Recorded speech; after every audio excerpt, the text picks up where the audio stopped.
Bismillahirrahmanirrahim. Assalamualaikum warahmatullahi wabarakatuh. Alhamdulillah. Alhamdulillahilladzi arsala rasulahu bil huda wa dinil haqq liyudhhirahu 'ala dini kullihi wa la asyhadu an la ilaha illallah wa asyhadu anna muhammadar rasulullah. Allahumma shalli ala Muhammad.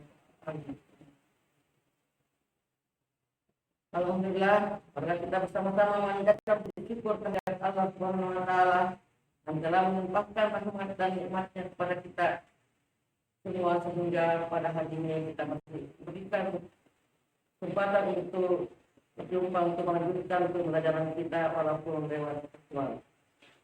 Dan tak lupa kita beri perkenalan salawat kepada Nabi Muhammad SAW sebagai Nabi dan juga anak sekalian, apa kabar? Mudah-mudahan semua kita sehat-sehat walafiat dan tak mendapat perlindungan dari Allah Subhanahu wa taala. Dan saya ingatkan kepada anak-anak sekalian supaya kita menjaga kesehatan, menaati protokol kesehatan, yaitu pakai masker, cuci tangan, dan jaga kerumunan. Kemudian baik kepada anak sekalian, pada hari ini saya akan membawakan materi yaitu pengembangan karakter dengan judul pembelajaran karakter menuai keberkahan dengan hormat dan taat kepada orang tua dan guru. Jadi menuai keberkahan dengan hormat dan taat kepada orang tua dan guru. Jadi keharmonisan dalam hari atau keluarga akan terwujud apabila anak menghormati orang tuanya dan orang tua menyayangi anak-anak, pula adik menghormati kakak dan kakak menyayangi adiknya. Jadi dengan kata lain kita saling hormat menghormati dan saling sayang menyayangi. Di sini saya akan jelaskan beberapa cara menghormati dan mematuhi orang tua, baik yang masih hidup maupun yang sudah meninggal, dan bagaimana cara menghormati hidup. Yang pertama, cara menghormati dan mematuhi orang tua yang masih hidup. Yang pertama, mendengarkan semua perkataannya dengan penuh rasa hormat dan hormati. Dan mendengarkan semua perkataannya bukan berarti mendengar tetapi tidak dilaksanakan. Tapi didengar dan dilaksanakan apa yang dikatakan pada Tuhan dengan penuh rasa hormat dan rendah hati. Dan ini perlu kalian sekalian pahami bahwa selama perkataan dan perintah orang tua itu adalah perbuatan baik, maka itu wajib dilaksanakan. Tetapi ada satu hal, walaupun orang mendengar kita itu masih pertimbangkan atau tidak boleh kita laksanakan, cuma satu, yaitu apabila orang tua menyuruh kita untuk menyekutukan Allah atau memperduakan Allah dengan kata lain musyrik, itu yang tidak boleh lakukan.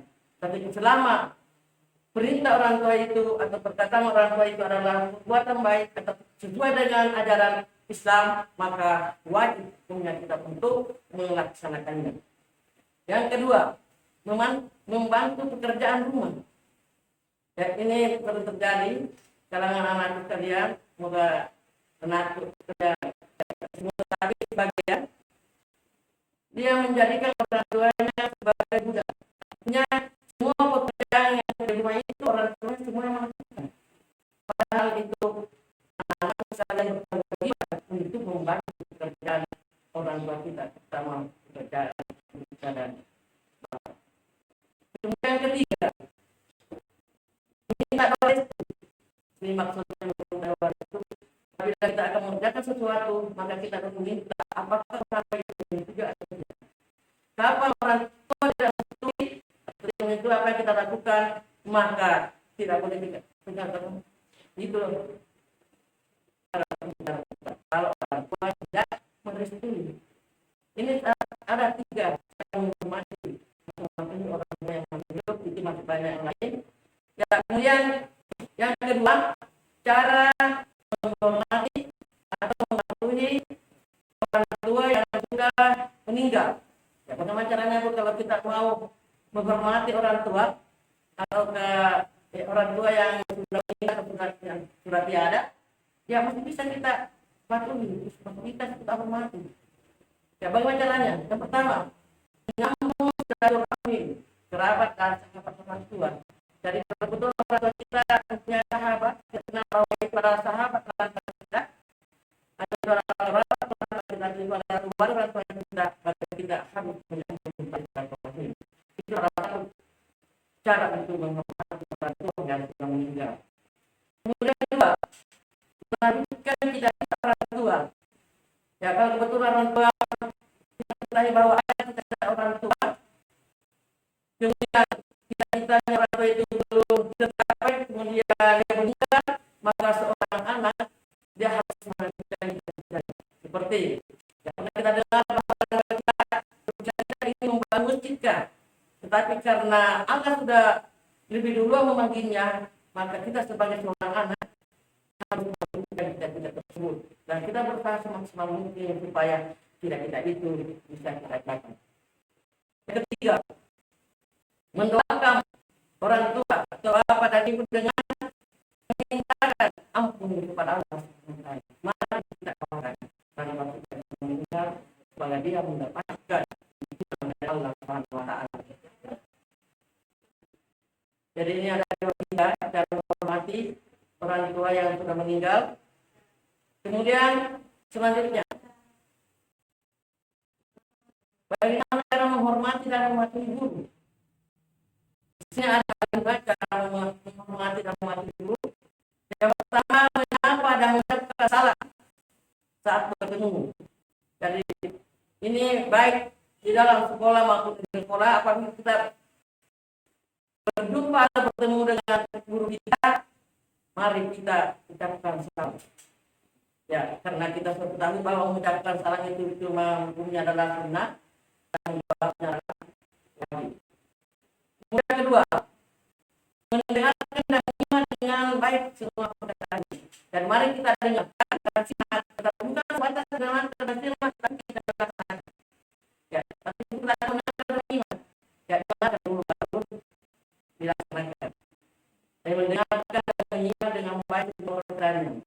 Ini karena apa? Terkadang ada siswa atau peserta didik apabila gurunya itu menjelaskan, dia tidak perhatikan. Berarti itu salah satu contoh siswa yang tidak menghormati gurunya. Kenapa? Karena dia tidak dengarkan apa yang dikatakan oleh guru. Ya, diberikan tugas dia tidak laksanakan.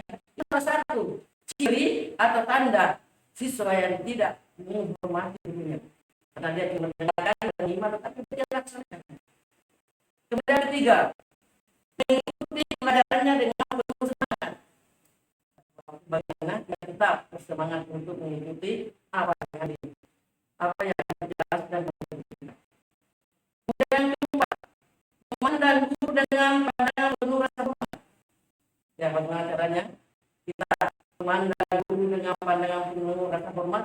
Yang karena biasanya juga ada gurunya itu dia paling kemudian, tetapi kita memandang guru dengan pandangan penuh rasa hormat.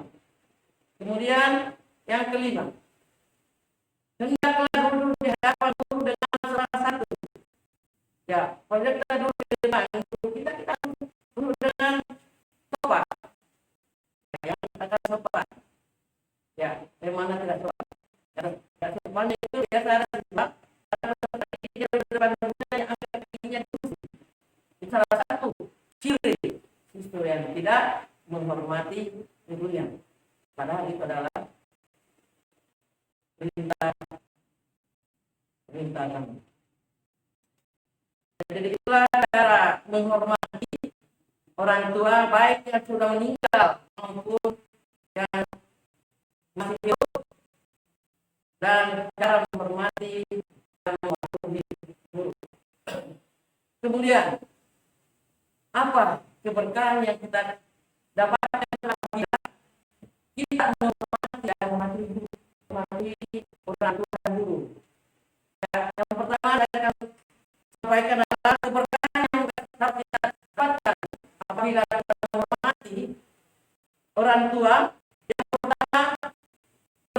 kepada orang tua itu adalah salah satu kunci masuk surga.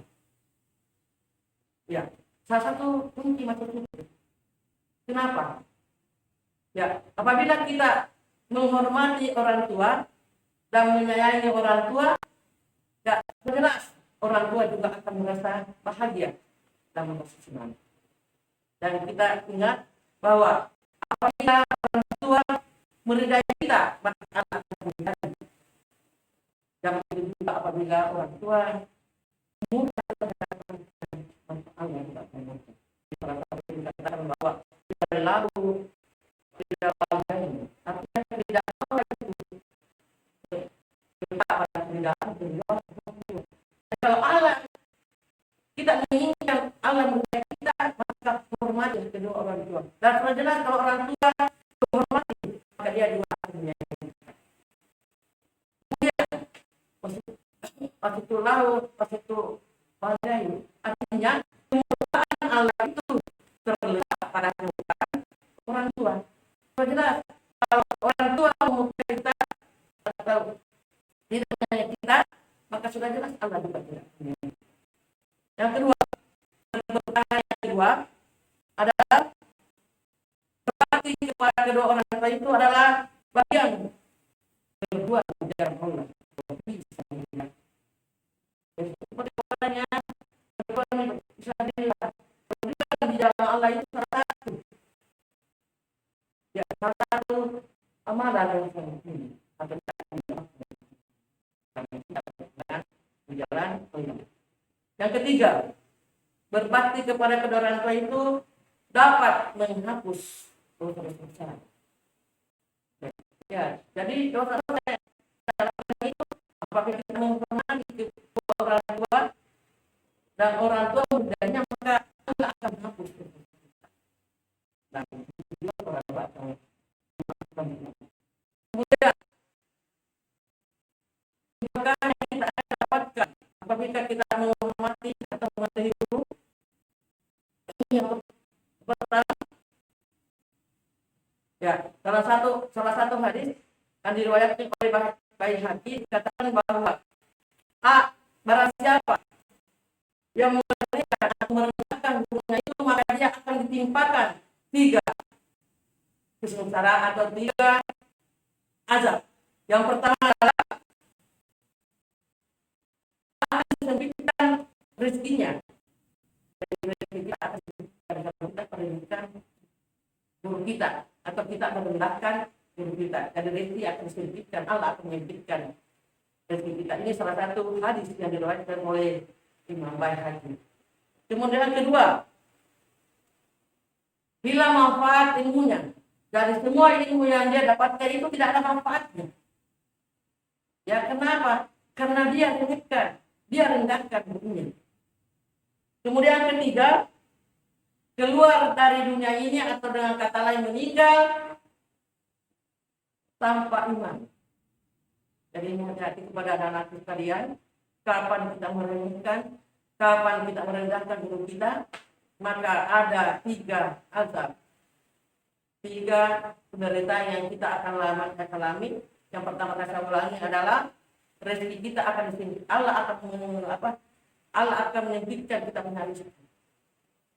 Ya, karena kita ketahui bahwa guru itu adalah orang tua kita di sekolah. Jadi hukumnya menghormati guru dan menghormati orang tua itu adalah sama. Ya. Kemudian kedua, ilmu yang kita dapatkan dari guru kita itu akan hilang manfaatnya. Jadi manfaat ilmu itu tidak ada. Ya, kalau dikatakan karena kita meremehkan, kita mendapatkan ilmu dari itu, tapi kita remehkan dan kita rendahkan itu, sehingga manfaat ilmu yang kita dapatkan dari itu akan hilang. Kemudian ketiga tadi adalah kita keluar dari dunia dengan kata lain juga dalam keadaan iman. Jadi itulah beberapa keberkahan apabila kita menghormati dan menghormati. Kepada anak-anak sekalian, mari kita menghormati dan menghormati orang tua kita, baik itu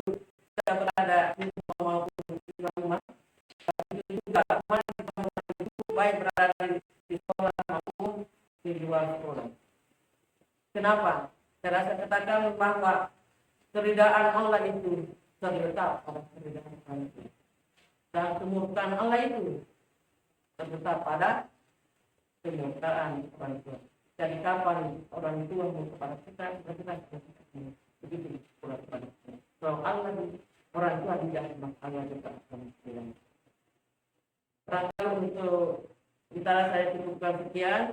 Saya ingatkan kembali anak-anak sekalian tetap menjaga untuk kesehatan, ya dari cuci tangan, kemudian pakai masker dan jaga jarak. Saya akhiri dengan ucapan Bismillahirrahmanirrahim.